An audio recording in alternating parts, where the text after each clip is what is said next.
ஒரு பையனோட அப்பா ஒரு ஃபோனுக்கு காத்துக்கிட்டு இருக்காருங்க.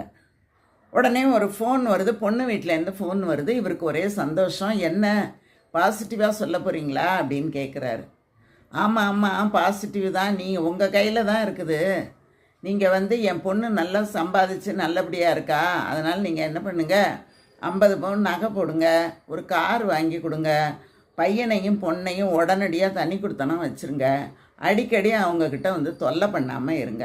இந்த 4 கண்டிஷனுக்கும் நீங்கள் ஒத்துக்கிட்டீங்க அப்படின்னா உங்கள் பையனை கல்யாணம் பண்ணிக்க என் பொண்ணு தயாராக இருக்கிறா அப்படின்னு பொண்ணு வீட்டுக்காரரு மாப்பிள்ளையோட அப்பா கிட்ட சொல்கிறாரு. உடனே அதை கேட்டுக்கிட்டு இருந்த மாப்பிள்ளையோட அப்பா சொல்கிறாரு, பரவாயில்லைங்க, என்ன வேணாலும் நாங்கள் செய்கிறோம், எப்படியாவது எங்கள் பையனை நாங்கள் கரை சேர்த்து தானே ஆகணும் அப்படின்னு அவர் சொன்னாராம். காலம் இந்த மாதிரி ஓடிக்கிட்டு இருக்குங்க.